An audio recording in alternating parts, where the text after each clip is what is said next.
Sveiki visi. Žvejosime visą dieną ant velnių sistemos. Turiu Fishdeeper nusižiūrėjęs keletą kalnelių. Taigi, dabar ir judame link jų.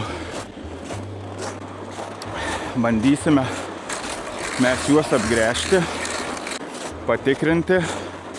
Gręšim tikrai daug ekečių. Vienoj vietoj ilgai nesėdėsim. Eisim iš gylio į kalniuką ant keteros ir į kitą šoną kalniuko vėl ant gylio. Žiūrėsim, kokiam gylį užsikabys pirmas ešerys. Na ir bandysim sugaut galbūt rekordinį ešerį. Kelkitės ešeriai. Į žvejybą be kavos niekados. O kad žūklėje viskas gerai klotųsi, truputį Neptūnui ir bandysime sugaut tą rekordinį dryžuotį.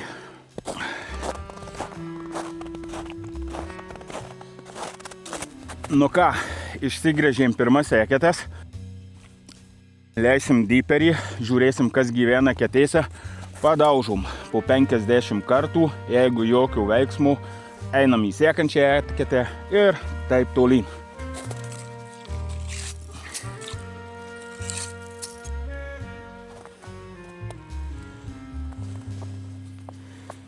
Gylis 6,7 metrų, žuvies nematyt. Bandom žiūrėti, kaip atsilieps į velnių padaužymą, ar ateis kas ar ne. Žvejosime šiandieną su velniu. Velnias yra surištas gerai žinomo Lietuvos muselininko, kurių įsigyti ir kas jį surišo, atskleisiu truputį vėliau. Taigi pažiūrėkit video iki galo ir informaciją sužinosit. Leidžiam į pirmąją eketę ir žiūrim, kaip čia kas vyks.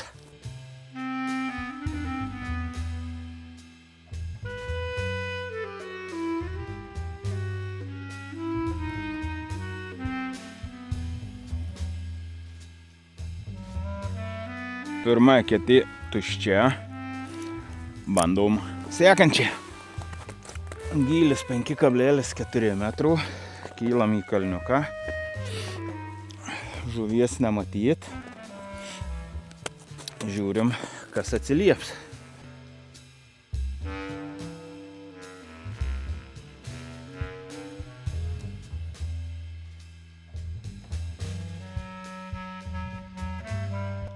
Noriu pakalbėti apie įrankį, su kuriuo gaudau.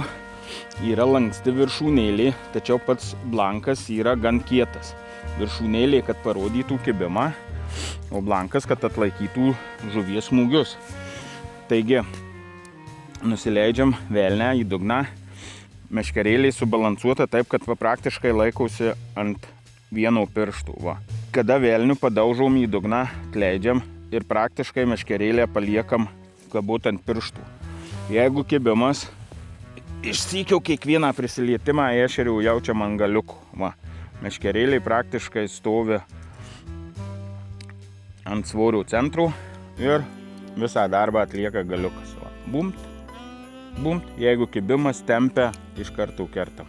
Labai smagi meškerėlė, atlaiko net ir didelių žuvų smūgius.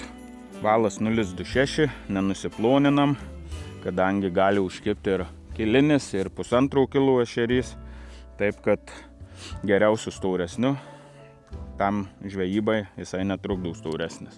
Antra eketė irgi tuščia. Važiuojam toliau.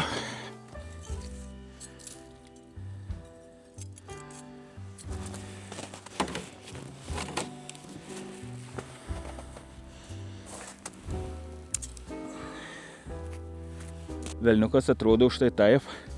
2 kabliukai apačioje lervukės imitacijos ir viršuje yra muselė. Tai daugumojant tos muselės ir užkimba. Šiaip retai, kad ant apatinių kabliukų. Taip. Čia gylis 5 metrai. Einam į kalniuką.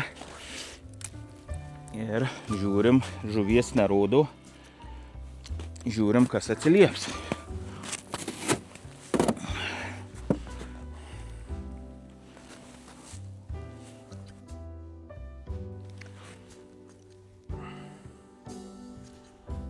Trečia eketė tuščia.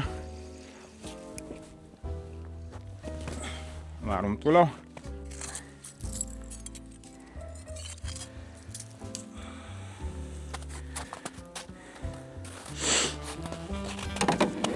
Keturi su pusė metrų gylis. Žiūrim, kas gyvena čia. Žuvies nematyt. Žiūrėsim, ar atsilieps. Ir taip po 50 kokią pabaksnojimų į dugną. Jeigu neatsiliepia, važiuojam į kitą eketę. Jeigu pajuntam kokį bakstelėjimą, nu dar 50 kartų tada. Ir bandom suviliot tą dryžiuotį.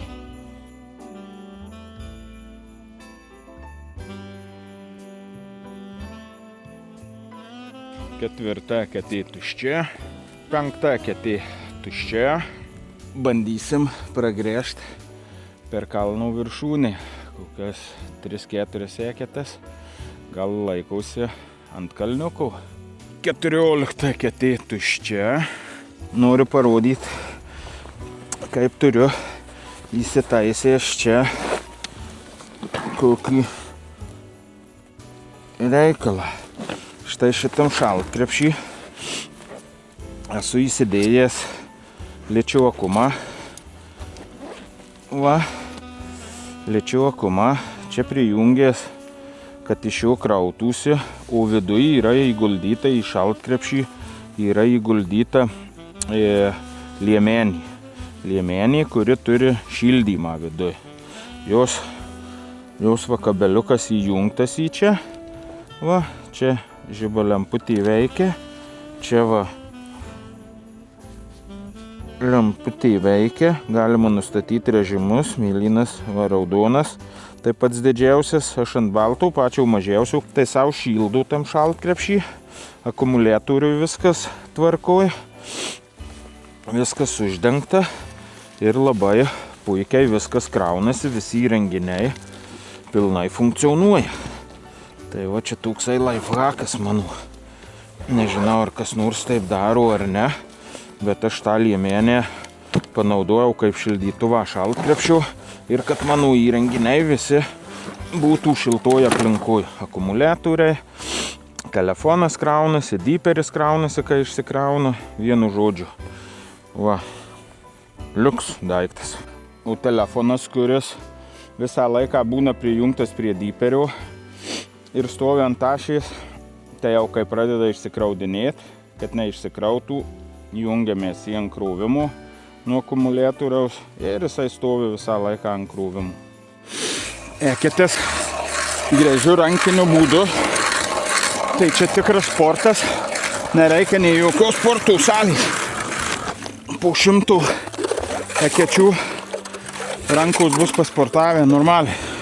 Kaip ir minėjau, meškerukė yra gerai subalansuota, tai jos svorio centras stovi ties rituke ir štai išmetus velnę mes paliekam galiuką laisvą praktiškai, neįtemptą, kad velnė pakeltai va tie galiukas įsitempia, o paliekam laisvą ir kiekvienas žuvies prisilietimas jaučiasi timt ir tada kertam. O meškerėlė laikom laisvai, va. Jeigu keli, tai jinai va, lieka puikiai subalansuota. 20 eketė tuščia. Nu ką, buvo porą sykių žuvis priėjus, kaip leidausi ešerys, bet nedaėjau kol kas. Bet gražiai ateidinėjau. Čia 24 eketė. Tai va, kiek ekečių reikėjo, kol susiradau. Dabar bandau truputį va taip apsigręžti aplinkui. Mačiau, kad žuvis atėjo iš 9 metrų į 11, tai bandysiu ant 9 metrų ieškoti.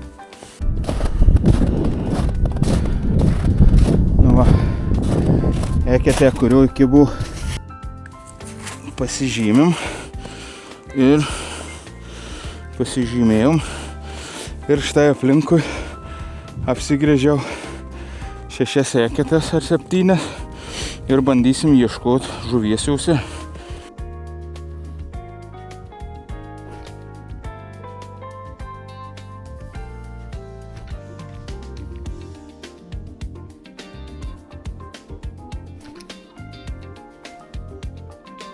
Oras visai pabjuro, slėgis nukrito. Da iki pietų buvo truputį prasišvietų saulė, debesiukai. Tai galvojau prasigiedrys, slėgis kils, bet ne, viskas apsisuko į kitą pusę. Oras visiškai nešerinis, slėgis nukritęs, pradėjo snigt, apsiniaukė, apniuko, grynai, balto žuvies oras, ne plėšrūnų. Bet ką, sykį atvažiavom, tai bandysim kažką vis tiek suviliuot. Esu jau kokioj 60 eketėj, kol kas 25, 27 eketėj buvo pasirodžių žuvis echolote. Nusileidau prie velnių, bet taip ir nesusigundė. Apsigrėžiau aplinkui, apėjau, daugiau neradau žuvies. Nu ką, važiuojam toliau. Pagaliau. Nugis. Vot štai jisai. Yes. Kokioj 60 eketėj. Yes. Štai ir velnias. Ant apatinių kabliukų. Wow, gražuolės.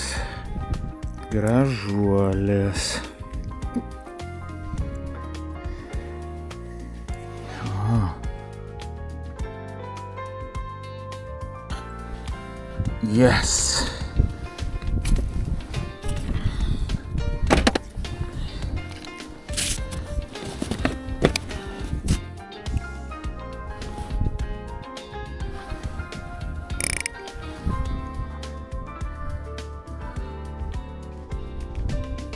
Nu ką, pagavau čia ešerį, tai dabar šoviau va ten 1, 2, 3, 4, 5, 6 eketės aplinkui.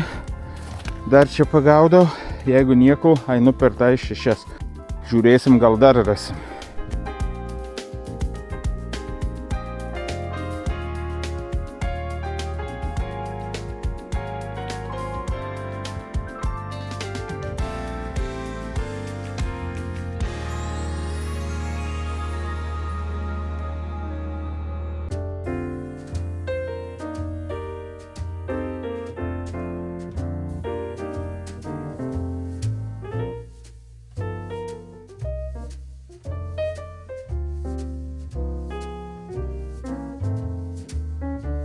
Atėjus į naują eketę, įsileidžiu iki dugno ir padarau 10 intensyvių timptelėjimų. 1, 2, 3, 4, 5, 6, 7, 8, 9, 10. Kai 10 timptelėjimų padarau, tada padarau tokių suvirpinimų. Keletą. Tikšt. Museles pavirpinu. Tak. Ir tada 5 jau retesnius išmetimus ir vis muselę vis pavirpini taip.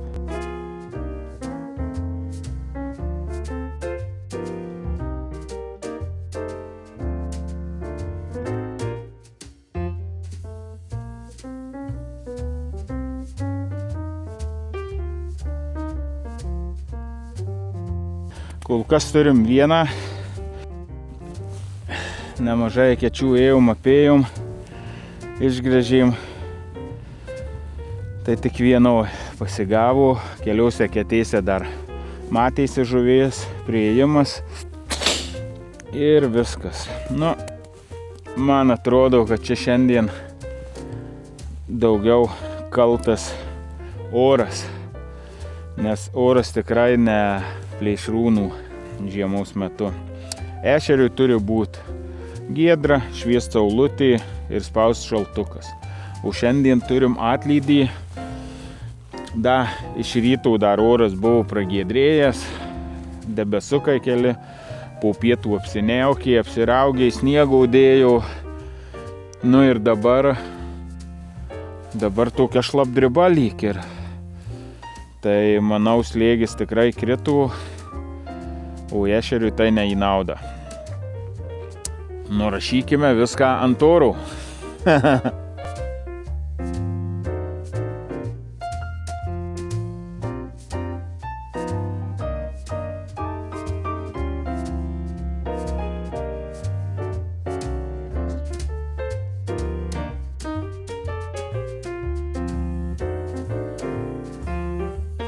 Kaip ir minėjau, noriu pristatyti rankų darbų velnę, kurį surišo žinomas Lietuvoje muselininkas, daugkartinis Lietuvos muselininkų varžybų nugalėtojas, taip pat daugkartinis muselininkų pasaulio čempionato dalyvis.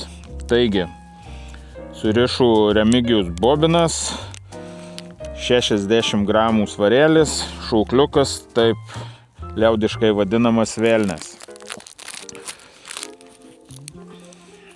Švinas yra nudažytas juodai, 2 kabliukai yra lervos imitacija ir surišta muselė, ant kurios dažniausiai ir užkimba. Šie velniai yra tikrai Kauno marių baubai, vilioja ešerius, pagautas ne vienas gražus dryžuotis. Tik tikri ešeriautojai žino ir kas per velns tas velnes yra. Kur galite įsigyti šių velnių, ieškokite po video aprašyme, o aš iš savo pusės paskelbsiu pirmąjį savo konkursą. Konkurso sąlygos labai paprastos, turi prenumeruoti mano kanalą ir komentaruose parašyti žodį velnes. Pagal tai ir bus išrinktas laimingasis. Laimingą jį paskelbsim per sekantį video. Tai maždaug už savaitės, gal pusantros. Taigi, prenumeruok mano kanalą, parašyk komentaruose velnes ir gausi tokį velnę. Žvejojant su velniu reikia ieškoti kuo kietesnio dugno. Nes jeigu dumblas, tai reikia bėgti iš tos vietos. Tai daugmaž jau pagal dyperį, pagal žemėlapį dugnų kietumų, tai kaip ir radau. Ir dabar užėjau vieną eketę, kurioje dugnas yra dumblas. O kaip pasitikryti, ar kietas ar ne, tai paprasta. Štai. Išmeti švinėlį kuo aukščiau ir tada, kai jis nusileidžia į dugną, pabandai jį pakelt. Keli ir štai kaip jisai lenda iš dumblų.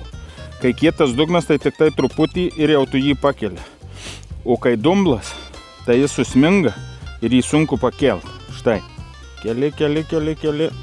Keli va. O, išlindo iš dumblų. Vadinasi, šitą eketį ešeriam gaudyti netinkama. Ieškom kietų dugnų. Atėjus prie kitos eketės, pažiūrim, ar dugnas yra kietas. Išmetam velnę aukštai, palaukiam, jis nusileido ir štai dabar keliam. Op, gražiai ir išėjo velnas. Atsimušė ir net neįsmink. Jaučiam va, pakšt ir iš karto va pasikelia per kiek nuo dugno. Kaip prieš tai buvusioje eketėje, reikėdavo ištraukti iš dugnų, iš tų dumblų, tai čia kuo puikiausiai pasakė. Šitą eketė mums jau tinkama. O baba, eina geras. Tik įleidau ir nieko nedariau. Jau jaučiu skurdą. Va čia tai geras. Čia bus gražus. Eik tu savo. Čia įga. Nagi. O. Va. Va čia tai ešerys. Šitas tai tikrai rimtas velnių gerbėjas. O, čia tai ešerys. Šiandienos žūklei, manau, pavyko. Pagauta porą ešerių. Vienas labai gražus. Aišku, oras nešerinis, bet išgrėžus daug kečių. Paėmėm ir suradom šiek tiek tų ešerių. Porą ešeriukų, manau, viskas ok. Velniukai dirba, žuvis kimba. Jeigu jums patiko mano video ir norite pamatyti jų ateityje daugiau, prenumeruokite mano kanalą, paspauskite laiką, pasidalinkite su draugu, parašykite komentarą. O šiandien žvejybą baigiu ir sakau jums ate.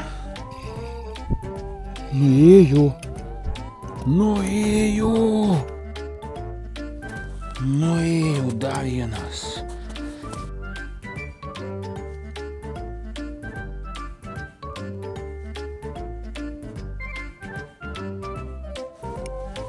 O, yes. O, eina nagis. O, dar vienas gražulis.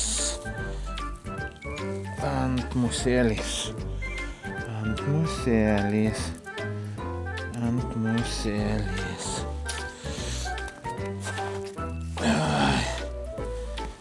Puikiai. Trečias jau temstant. Jau praktiškai judu link namų. Na, žiūrim, šitoje ketėje antras kibimas. Pareidinėjau jau link kranto. Buvau įrašęs, kokia žvejyba pavykus, kad porą ešerių pagavau, viskas tvarkoja. Ir dar pareinant vis kelias eketės gręžiau. Tai vienoje ketėje turėjau kibimą, atsikabinau, dar pažaidžiau ir ištraukiau trečią ešerį. Tai žvejyba baigėsi dar geriau. Tai ką, visiems nei žvynų, nei uodegos. Susitiksim sekančiuose žvejybose. Ate.